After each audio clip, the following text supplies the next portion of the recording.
প্রশংসা, প্রভুর প্রভুর গৌরব বা প্রভুর যদি আমরা আশ্চর্য কাজ দেখি, প্রভুর সৃষ্টি দেখি, সবকিছু অবর্ণনীয়, আমরা ভাষায় প্রকাশ করতে পারি না, কিন্তু তার স্তুতি গৌরব প্রশংসার মাধ্যমে আমরা তার মহিমা, তাকে মহিমা দিতে পারি। তাই আসুন সকলে মিলে তার মহিমা করি, তার গৌরব করি।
chapter 17 verse 11 to 18, can somebody read for me?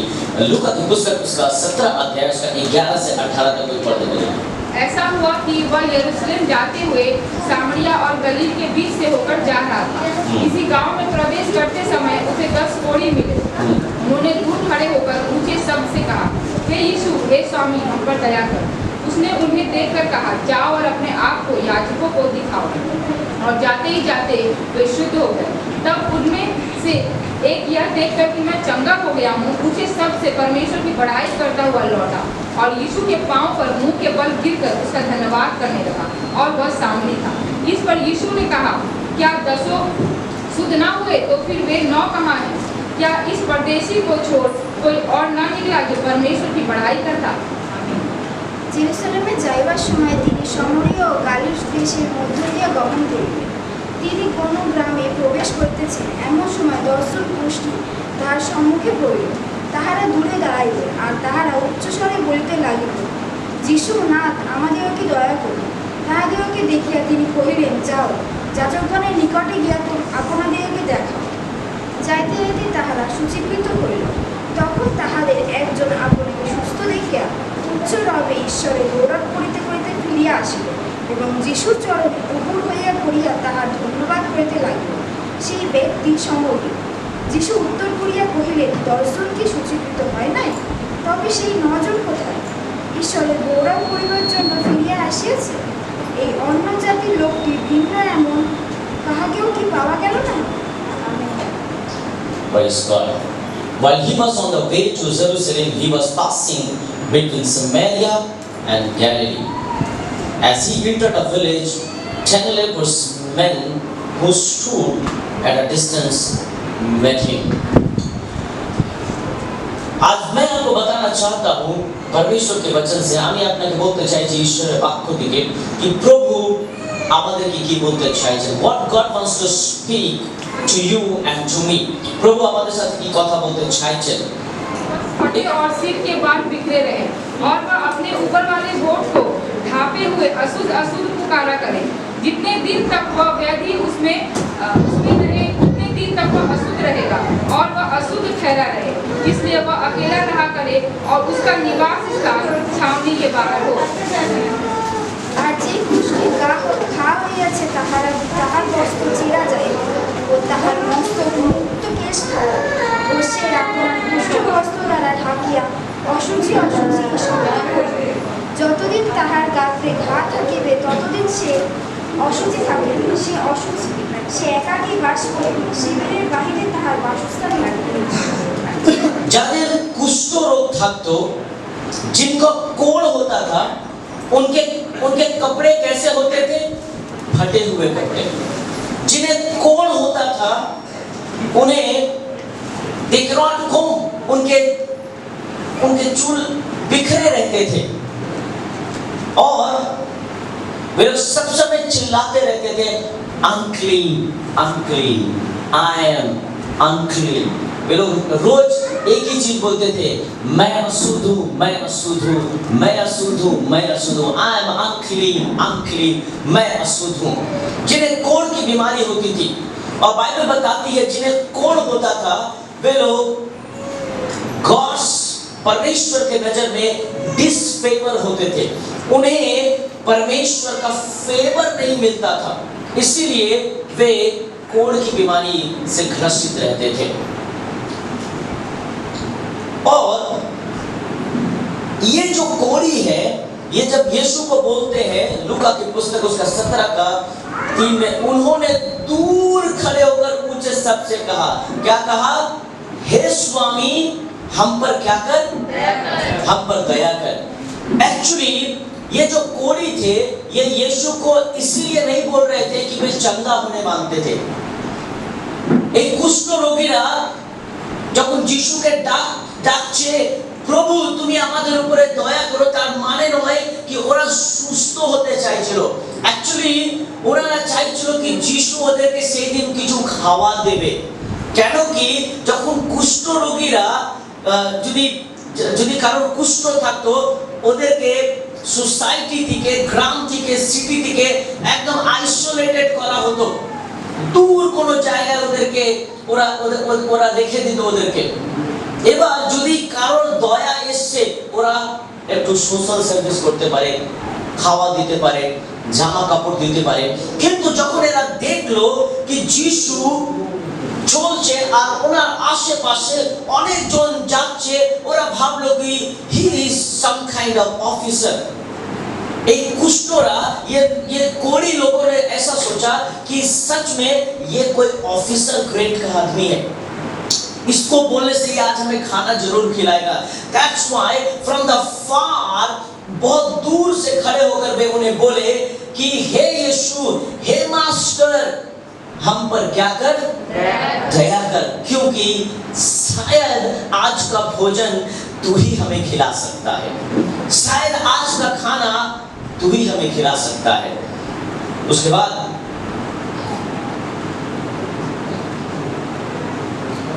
उसने उन्हें देखकर कहा, 14 में 17 का 14 में लिखा है, उसने उन्हें देखकर कहा। किसने देखा?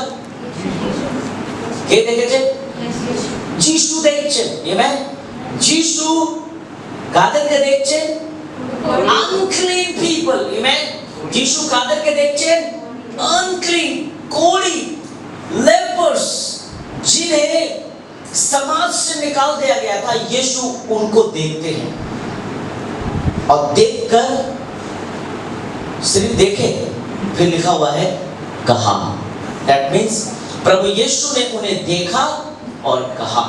उस समय लोग कोढ़ी को देखना भी पसंद नहीं करते थे। अगर देख लेते थे, oh shit, what I have seen today, very terrible day will be, बहुत खराब दिन जाने वाला है आज, है ना। किसी किसी को हम लोग देखना पसंद नहीं करते हैं। सुबह उठते हैं, अधिकतर घर में ऐसा हम लोग देखते ही हैं। तुम्हारा मुख देखे नहीं चला, सारा दिन खराब चल रहा है। एक ही घर में तो रहते हैं, एक ही तो घर में रहते हैं, हम किसका मुंह देखना चाहते हैं? हम लोग गुस्सा में बोलते हैं। और जब कुछ हो जाता है, तब कोई घटना घट जाता है घर में, आकर किसका मुंह देखे थे आज, सारा दिन खराब किया। तब बीबी चाय लेके आती, तेरा ही देखे थे लगता है, तुम ही सुबह उठाई थी, उठिए ना उठिए, तुम ही थी। Sometimes we say, और बाइबल में क्या लिखा है, मैं जस्ट मजाक कर रहा हूँ ताकि आपका अटेंशन यहाँ लाने के लिए, क्योंकि करंट चला जाने के बाद आपका अटेंशन इधर उधर हो गया। यहाँ लिखा हुआ है, यीशु ने उन्हें देखकर कहा। प्रभु यीशु ने देखा भी और कहा भी। आमेन। प्रभु ने अनक्लीन लोगों को देखा और कहा। आज हम भी अनक्लीन हैं, प्रभु यहाँ खड़े होकर हमें आज देख रहे हैं। आमेन। प्रभु यहाँ पर है, उसकी नजर हमारे ऊपर है और वो आज कुछ कहना भी चाहते हैं। आमेन। He wants to speak something in this afternoon। परमेश्वर इस दोपहर में परमेश्वर हमसे कुछ कहना भी चाहते हैं। और यीशु ने उनसे क्या कहा? जाओ। क्या कहा? जाओ और अपने तई याजकों को दिखाओ। और जाते जाते वे क्या हो गए? शुद्ध हो गए। बाइबल में अब पुराने नियम में आप देखिएगा, सिर्फ 2 घटना मिलता है जो कोढ़ से ग्रसित था। एक सबसे पहला कौन था? उससे पहले कौन था? मरियम कौन थी? मूसा की बहन, है ना। मूसा और हारून की बहन मरियम। ये मरियम कौन थी? झांझ है हमारे पास। हाँ, ये मरियम वही थी जब लाल समुद्र पार कर रहे थे और मरियम क्वायर लीडर थी। क्वायर लीडर 20 लाख लोग थे उसके टीम में और मरियम क्या कर रही थी? सामने में जाकर गाना लीड कर रही थी और होसन्ना होसन्ना विजय घोषित करते हुए सारे लोगों को उस समुद्र के बीच से रास्ते से लीड करके जा रही थी, आराधना करती थी। वही मरियम ने क्या गलती किया? उसने किसके विरुद्ध में बात किया था? किसके? मूसा के विरुद्ध में। वो सोची मेरा तो भाई है, इसके बारे में बोल सकते हैं, परंतु उसे पता नहीं था उसका भाई परमेश्वर का दास भी है। और बाइबल बताती है कि उसे कोढ़ की बीमारी हो गई मरियम को। क्यों? क्योंकि उसने परमेश्वर के विरुद्ध में बात किया, परमेश्वर के दास के विरुद्ध में बात किया। और दूसरा कोढ़ हम देखते हैं नामान, है ना, जब एलाइजा उसे कहता है कितने बार डुबकी लगा लो, 7 बार डुबकी। ये 2 कोढ़ हम देखते हैं, परंतु नए नियम में जब हम आते हैं तो हमें ये 10 कोढ़ी मिलते हैं। आमेन। कितने मिलते हैं?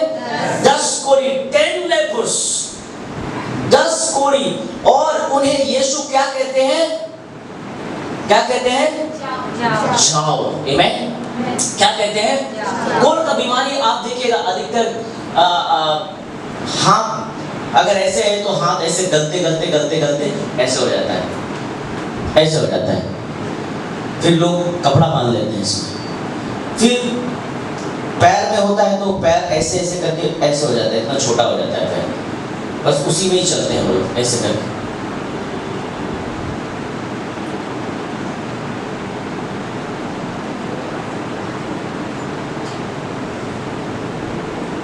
और यीशु ने उनको क्या कहा?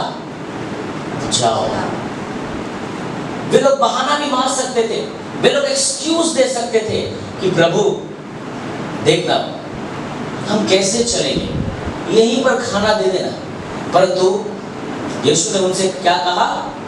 जाओ। What Bible records कि जब यीशु ने उनसे कहा जाओ, उस समय वे चंगे नहीं हुए थे। That time they were not healed। उस समय वे ठीक नहीं हुए थे। बाइबल में क्या लिखा है? सो उन्होंने देखकर कहा जाओ और अपने तय याजकों को दिखाओ। और क्या लिखा है? जाते जाते वे क्या हो गए? जाते जाते। आमेन। वे लोग परमेश्वर की आज्ञा को माने और जब वे चलने लगे, हो सकता है लंगड़ाते चल रहे थे और हो सकता है जाते जाते उनका पैर सीधा हो रहा था। आमेन। उनका पैर सीधा हो सकता है ऐसे ऐसे करके जा रहे थे, हो सकता है उनका हाथ ऐसे ऐसे करके सीधा हो रहा था रास्ते में। आमेन। हालेलुया। वे लोग जब परमेश्वर की आज्ञा, जब प्रभु हमें कुछ कहता है, मेरे प्रियो, हमें एक्सक्यूज नहीं देना चाहिए। आमेन। अगर परमेश्वर हमसे कुछ कहता है, अपने बुद्धि को ज्यादा इस्तेमाल मत करो, अपने ज्ञान को ज्यादा मत बांटो। आपके ज्ञान को परमेश्वर कचड़े में भी नहीं डाल सकता है। आमेन। हालेलुया। क्योंकि हमारा ज्ञान अधूरा है, बाइबल में लिखा हुआ है। आमेन। क्योंकि मनुष्य का ज्ञान क्या है? अधूरा है। क्योंकि मनुष्य कहीं ना कहीं जाकर रुक जाता है, ठहर जाता है, कंफ्यूज हो जाता है, परंतु परमेश्वर कहीं रुकता नहीं, ठहरता नहीं, वो बोलता है जाओ। हालेलुया। प्रभु क्या कहता है? जाओ। हालेलुया। जब इन लोगों को जाने के लिए कहता है, on the way God did miracle. Amen. परमेश्वर ने रास्ते में ही काम किया। आज जब प्रभु हमसे कुछ कहता है जाओ, शरीर खराब, तो उसका कौन सा अच्छा शरीर था? क्योंकि वो लोग यीशु को क्यों अप्रोच किए? क्योंकि वे लोग उस दिन खाने के लिए मांग रहे थे यीशु से। They didn't know that God is going to heal them. They didn't know, they didn't have idea about it. उनको एक आइडिया भी नहीं था कि आज प्रभु यीशु कुछ करने वाले हैं।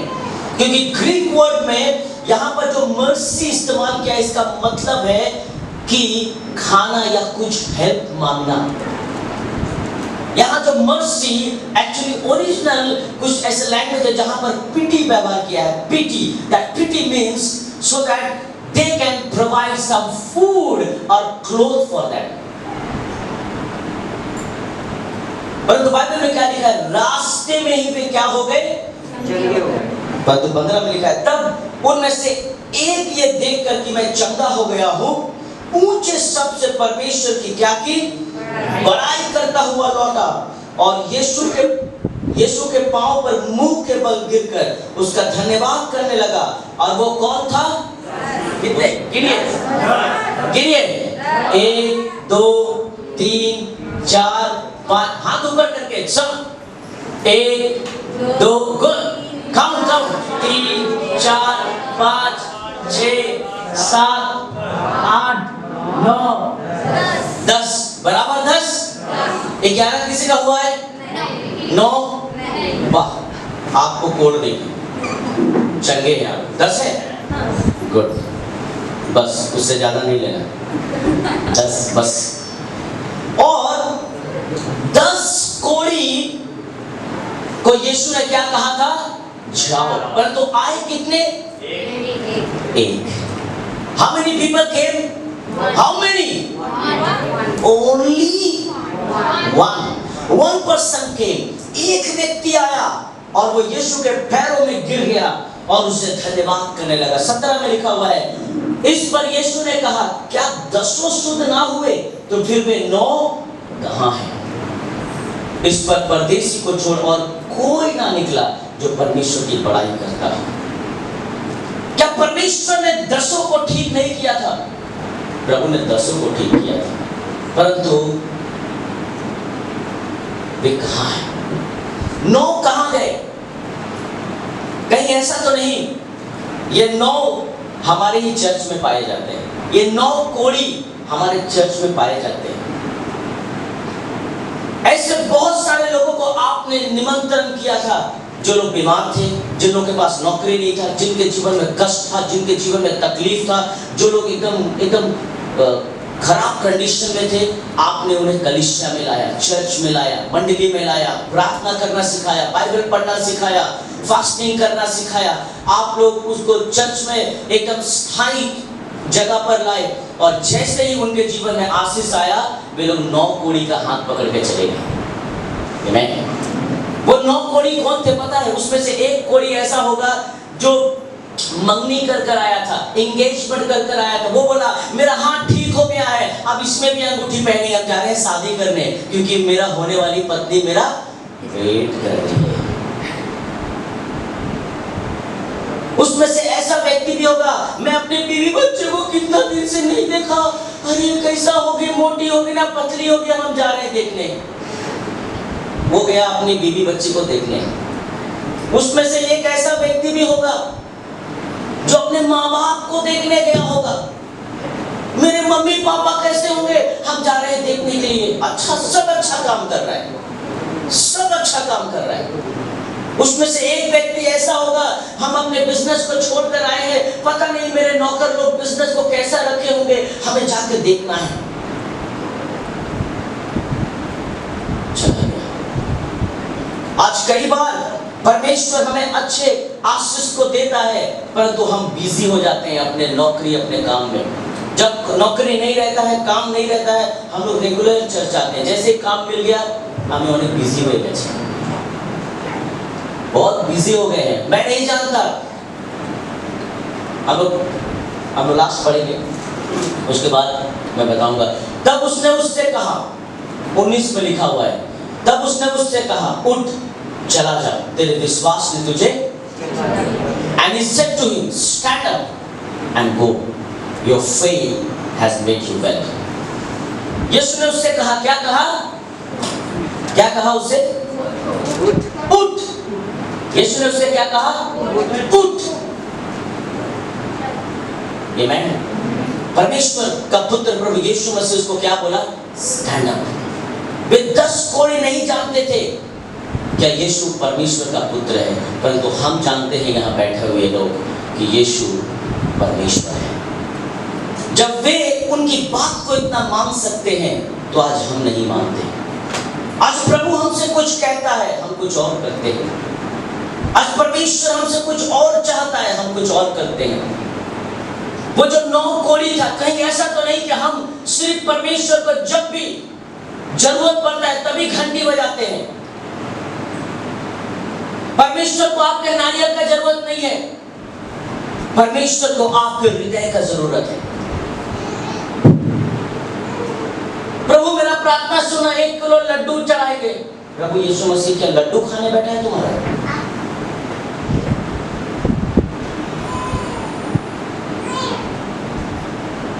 You cannot please God by giving your tithe.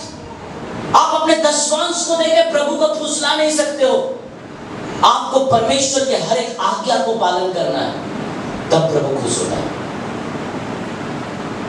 आज कहीं ऐसा तो नहीं कि हमें भी कोढ़ का बीमारी हो गया हो, आपको ऐसा लगता नहीं, कहां हुआ है? मैं इसलिए आपसे पूछा आपकी कितने उंगलियां हैं? आपने कहा 10 बराबर है, एकदम बराबर जगह में है। क्या आपका जिंदगी बराबर जगह में है? क्या आपका लाइफ बराबर है? कहीं ऐसा तो नहीं कि आप अपने फैमिली में कुछ खो रहे हैं? कहीं ऐसा तो नहीं आप अपनी जिंदगी में कुछ खो रहे हैं? कहीं ऐसा तो नहीं कि कुछ आपसे बहुत दूर जा रहा है? कहीं ऐसा तो नहीं कि आपको अलग कर दिया जा रहा है उस कोड़ियों की तरह? कहीं ऐसा तो नहीं आप खुद प्रभु से दूर हो रहे हैं? मैं नहीं जानता वो कोड़ की बीमारी आपको कहाँ लगी है, हाथ में ना पैर में, कहाँ मैं नहीं जानता। आज हमें अपने आप को चेक करने की जरूरत है। मैं नहीं जानता ये जो 9 कोड़ी ठीक हुए थे वे फिर से कोड़ी हुए कि नहीं, मैं नहीं जानता। परंतु एक कोड़ी नहीं हुआ था, वो कभी नहीं हुआ था, क्योंकि यीशु ने उससे कहा उठ और क्या कर, चला जा। आमीन। प्रभु यीशु मसीह ने 38 साल से जो रोगी था उसको यीशु ने कहा उठ और अपनी खाट उठा, और वो इंसान 38 साल से एक जगह में बैठा। परंतु बाइबल बताती है जब यीशु ने कहा उठ तो वो वहां पर कभी नहीं बैठा। आमीन। जब प्रभु यीशु बोले उठो, stand up, get up, Bible बोलता था पौड़ी के उसके बाद से वो 38 साल का रोगी उस कुंड में कभी नहीं बैठा। आमीन। अगर आपको ऐसा लगता है आपको छोटा सा नौकरी मिल गया है, आपको ऐसा लगता है कि आपके घर में थोड़ा सा फुलझड़ी जैसा खुशी आ गया है, आपको एकदम दिन का तारा मिल गया है, आपको लगता है बहुत कुछ मिल गया, आप गलत हैं। रात भी आ रहा है, रियलिटी है, अंधेरा भी होता है, याद रखिए। जो प्रभु देता है वो प्रभु लेता भी है।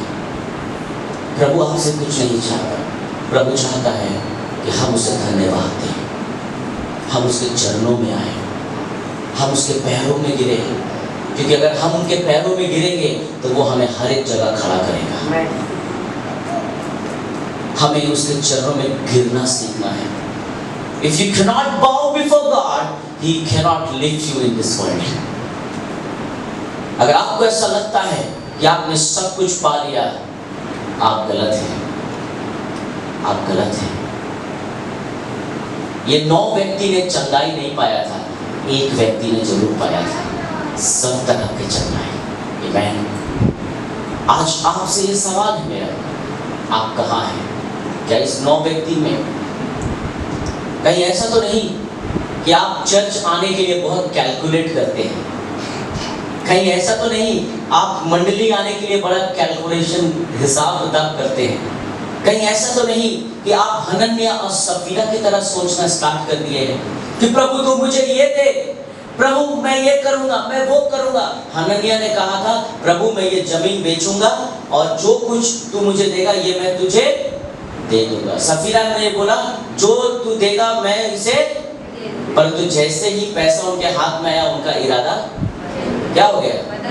बदल गया। बाइबल में लिखा है 1 रुपया भी वो लोग खा नहीं सके वो पैसा जो वो लोग छुपाए थे। क्यों? क्योंकि उसी दिन उनका मौत हो गया। उसी दिन, उसी दिन। मेरे प्रियो, मैं आपको डराना नहीं परंतु मैं आपको इनकरेज करना चाहता हूँ कि अगर प्रभु आपके जीवन में छोटा सा भी आशीष देता है उसे धन्यवाद दीजिए। अपने हृदय को खोल के प्रभु को धन्यवाद दीजिए, क्योंकि परमेश्वर उस 10 कोड़ियों में आपको देखना नहीं चाहता, परंतु उस 10 में से एक जो निकला था उसमें देखना चाहता है। हालेलुया। आज आपके हालात जैसे भी हो, no matter what kind of condition you have, जो भी परिस्थिति हो, मैं बहुत लोगों को जानता हूँ যারা এখানে এসে আর আমাদের ওইখানে এসে টেস্টিমনি দিয়েছে, সাক্ষ্য দিয়েছে, যিশু আমাকে সুস্থ করেছে, যিশু আমাকে ভালো করেছে। अभी कहाँ है वो लोग? भेज दिया। वे लोग 9 कोड़ियों में है, 9 कोड़ियों में। मैं नहीं जानता प्रभु उनके ऊपर फिर से दया करेगा कि नहीं करेगा, पर तो एक के बारे में मैं जानता हूँ। यीशु ने उससे कहा उठ और चला जा। हो सकता है इस समय आपके पास खड़े होने की ताकत नहीं है, परंतु अगर प्रभु बोलेगा तो आपका गलता हुआ पैर नॉर्मल हो सकता है। आमीन। आपके छोटे हाथ बड़े हो सकते हैं। आप प्रभु को दे नहीं पाएंगे, परंतु प्रभु आपको देने का ताकत देगा। आमीन। अगर वो कहेगा तब। आमीन। उसके शब्द में पावर है, उसके शब्द में अद्भुत काम है। अगर वो आपको देख रहा है तो वो कुछ बोल रहा है। अगर वो कुछ बोल रहा है तो सुन लीजिए। अगर सुन लिए तो आज्ञा का पालन कीजिए। अपना कार्नल डिजायर को फुलफिल करने के लिए परमेश्वर की आवाज को इग्नोर मत कीजिए। आमीन। अपने सेल्फिश, अपने खुद के मतलब को पूरा करने के लिए परमेश्वर की आवाज को ओवरलुक मत कीजिए, नहीं तो परमेश्वर आपके जीवन में वो आशीष बंद कर देगा। क्योंकि यीशु ने उस इंसान को कहा, मैं इस पूरे वचन में मुझे एक ही चीज सबसे अच्छा लगा, स्टैंड अप एंड गो। आमीन। वो पहले भी गया था, है ना? यीशु ने 10 को क्या कहा था? जाओ। पहले भी बोला था जाने के लिए, उसके बाद भी बोल रहा है जाओ। इसका दो मीनिंग है। पहले जब ओबीडियंस था, परंतु अब जब बोल रहा है जाने के लिए, वो उसे सफल व्यक्ति होकर वापस उस संसार में भेज रहा है। आमीन। आज प्रभु हमें सफलता देना चाहता है। This month is a month of Thanksgiving। और मैं विश्वास करता हूँ कि अगर इस मंथ परमेश्वर आपसे कुछ बोल रहा है, कीजिए। आमीन। अगर ईश्वर कुछ बोल रहा है, कीजिए। हम लोग कॉम्प्रोमाइज कर रहे हैं। No, do not do compromise. पाप से समझौता ना करें, यीशु की आवाज से समझौता ना करें। अगर परमेश्वर बोल रहा है मेरे काम के लिए ये करो, मेरी सेवा के लिए ये करो, कम ऑन डू इट, कीजिए। God will bless you. प्रभु आपको बहुत आशीष देगा। Don't bring if and buts anything, confusions, your wisdom, your knowledge, अपने इन सारी चीजों को प्रभु के सामने मत लाइए। प्रभु को इतना ही बोलिए,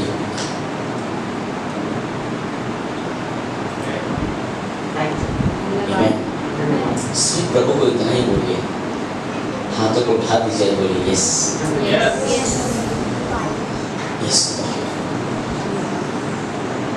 क्योंकि मैं चल नहीं सकूंगा, আমি হাঁটতে পারবো না প্রভু বাইরে, আমি দাঁড়াতেও পারবো না, কেন অনেকজন আছে যারা আমাকে ফেলে দিতে চাইছে। আমার পরিস্থিতি, আমার ফ্যামিলি, আমার উইকনেস, কিন্তু যদি তুমি বলবে দাঁড়াও, আমি দাঁড়াতে পারবো। তুমি যদি বলবে যাও, আমি যেতে পারবো। आमीन। अगर परमेश्वर, अगर यीशु के मुंह से निकल गया उठ जाओ, तो 38 साल का रोगी उठ सकता है। अगर यीशु हमें बोलते उठने के लिए, तो हम कहीं भी खड़े हो जाएं, परमेश्वर हमारी पहुंच से खड़ा होगा। आमीन। Hallelujah. You have to decide where to go। आज आपको फैसला लेना है, क्या आप उस 9 कोड़ी में से हैं ना 1 कोड़ी में से हैं? क्या आप प्रभु की आवाज को सुन रहे हैं? अगर सुन रहे हैं तो क्या कर रहे हैं? क्या आप प्रभु को धन्यवादी बनना चाहते हैं? जब आपके पास कुछ नहीं था, आपने एक्सट्रीम लेवल में परमेश्वर से प्रार्थना किया, उसको ओबे करने का। कहीं ऐसा तो नहीं आपने कुछ वादा किया था और उसको पूरा नहीं किया अभी तक, अभी आपका वादा चेंज हो गया। क्यों? क्योंकि परिस्थिति चेंज हो गई। आमीन। God is not looking for that kind of people। आमीन। मैं आपको बता दूं, जब मध्यम ग्राम में सिर्फ 10 जन थे, उस समय भी मैं आज्ञाकारी था। परिस्थिति बदले थे, परिस्थिति चेंज हुआ था। बहुत सारे अपॉर्चुनिटीज थे, फॉरेन में जाने का अपॉर्चुनिटीज था, बहुत कंफर्ट लाइफ का मौका मिला, बहुत कुछ मिला, परंतु मैंने परिस्थिति को कभी फॉलो नहीं किया। मैंने यीशु को फॉलो किया और आज भी करूँगा। चाहे जितना भी जीवन में कष्ट आ जाए, जितना भी परेशानी आ जाए मेरे लाइफ में, अगर यीशु जो कहते हैं मैं वही करूँगा। मेरे मैरिज से पहले मैं बहुत कमिटमेंट था, मेरा बहुत कमिटमेंट था प्रभु को लेकर, परंतु बहुत लोग शादी के बाद थोड़ा ढीला हो जाता है, पैशन कम हो जाता है, इंथुसियाज्म कम हो जाता है, परंतु मैं जैसे था आज भी वैसे ही, क्योंकि मैं किसी की नहीं सुनता, मैं यहोवा की सुनता हूँ, क्योंकि मैंने उससे वादा किया है मैं अपने जीवन के अंतिम सांस तक प्रभु तेरी सेवा करूँगा, और जब तक तू यहाँ रखेगा मैं तब तक रहूँगा। मैंने ये भी कहा है, अगर हमारे चर्च के सारे लोग चर्च छोड़ के चले जाए, मैं एक व्यक्ति से फिर 1000 कर सकता हूँ, क्योंकि मैं परमेश्वर की सेवा, मैं किसी की सेवा नहीं कर रहा, मैं किसी की सेवा नहीं कर रहा, मैं प्रभु की सेवा कर रहा हूँ, मैं परमेश्वर की सेवा कर रहा हूँ। मैं आपको यही इंकरेज करना चाहता हूँ, धन्यवाद ही रहिए। अगर आज आपके पास 1 रुपया है, प्रभु 1000 कर सकता है, और अगर वो 1000 आपके पास आ गया है, क्या प्रभु बोल रहा है आपको कुछ बोल रहा है, खड़े हो जाओ और जाओ। अगर उसमें प्रभु बोल रहा है तो याद रखिए वो 1000 में 1 रुपया भी कम नहीं होगा, वो बढ़ेगा, वो बढ़ेगा। मैं बहुत गहराई का मीनिंग आपको बताया, अगर आपको समझ में आ जाए तो आप धन्य हो गए। फिर से बोलता हूँ, कैच माय वर्ड। शायद मेरे मुंह से कभी कभी ऐसे शब्द निकलते हैं। अगर आपके पास 1 रुपया है और प्रभु ने आपको उसके बाद 1000 रुपया दिया, और उसके बाद आप प्रभु के पास गए और प्रभु ने कहा स्टैंड अप एंड गो, इसका मतलब उस 1000 रुपया में से 1 रुपया भी कम नहीं होगा, वो बढ़ेगा। और अगर वो 1000 रुपया लेकर आप अपने दुनिया में बिजी हो गए, आप कब भिखारी हो जाओगे, आपको भी नहीं मिलेगा। आमीन। प्रभु यीशु मसीह कोई लॉटरी का टिकट नहीं है, प्रभु यीशु मसीह भरपूरी का आशीष है। आमीन। क्योंकि वो आपको सारा जीवन भरपूरी का आशीष देना चाहता है। You have to choose. कहीं ऐसा तो नहीं आपने वादा किया था, आप भूल गए, आपने प्रॉमिस किया था, आप भूल गए, देन आप प्रभु के पास वापस आइए, उस एक कोड़ी की तरह वापस आइए, ताकि प्रभु बोल सके स्टैंड अप एंड गो। फिर तुम कभी भी उस परिस्थिति में गिर नहीं सकता। आमीन। अगर आपको ऐसा लगता है आपका फैमिली स्लीप हो रहा है, आपको ऐसा लगता है आपका फेथ स्लीप हो रहा है, आपको ऐसा लगता है आपका स्पिरिचुअल लाइफ स्लीप हो रहा है, आपको ऐसा लगता है कि मेरा सब फाइनेंस, मेरा आर्थिक प्रॉब्लम आ रहा है, आप इस एक कोड़ी की तरह वापस आइए, प्रभु के पैरों में गिरिए, प्रभु आपको खड़ा करेगा। आमीन। आपके फैमिली में, क्योंकि यीशु ने कहा अगर एक जन विश्वास करे तो पूरा घराना। आमीन। आमीन। प्रभु आपको देख रहा है। आमीन। प्रभु आपको देख रहा है। मैं नहीं जानता वो एक कोड़ी जो प्रभु के पास आया था, उसके बाद उसने किन किन लोगों को बुला होगा, मैं नहीं जानता, परंतु मैं एक चीज जानता हूँ कि अगर प्रभु हनन्या सफीरा को पनिशमेंट दे सकता है, वो प्रभु इस एक कोड़ी को आशीष भी दे सकता है। आमीन। तो आ जाइए, हम चुन लें, या हम 9 कोड़ी बनना चाहते हैं, ना वो एक कोड़ी बनना चाहते हैं। हो सकता है आपके पास 10 रास्ते हैं। We have 10 ways. आपके पास 10 रास्ते हैं, आपको एक चुनना है। Choice is yours. चुनना आपको है, आपको चुनना है। आप क्या चुनना चाहते हैं? क्या आप प्रभु के चरणों में आना चाहते हैं, ना आप अपने परिवार में बिजी रहना चाहते हैं? आप बोलना चाहते हैं देखो देखो मैं ठीक हो गया, वही फैमिली एक दिन आपसे झगड़ा करेगा तो कौन ठीक करेगा? यीशु बाबा ही तो ठीक करेगा, उसके पास रहो, सब ठीक रहेगा। आमीन। प्रभु को धन्यवाद देना कभी मत भूलिए, कभी मत भूलिए। मैं हैंकी भी खरीदता हूँ ना, प्रभु को धन्यवाद देना नहीं भूलता, कभी नहीं भूलता, आज तक कभी नहीं भूला, कभी मुझे याद नहीं पड़ता है। मैं पुलपिट में खड़ा होकर बोल रहा हूँ, मुझे आज तक याद नहीं पड़ता है कि मैंने एक छोटे से चीज के लिए भी प्रभु को धन्यवाद दिया होगा कि नहीं? मैंने अपनी जिंदगी में जो भी पाया है, मैंने प्रभु को धन्यवाद देना कभी नहीं भूला, कभी नहीं, नेवर आई फॉरगॉट। मैं कभी नहीं भूला, क्योंकि अगर आप छोटे से छोटे में फेथफुल रहोगे, प्रभु बहुतों में गिनेगा। आमीन। मैं गॉड ब्लेस यू। प्रभु आपको आशीष दे। आइए हम अपने स्थान में खड़े हो जाएं।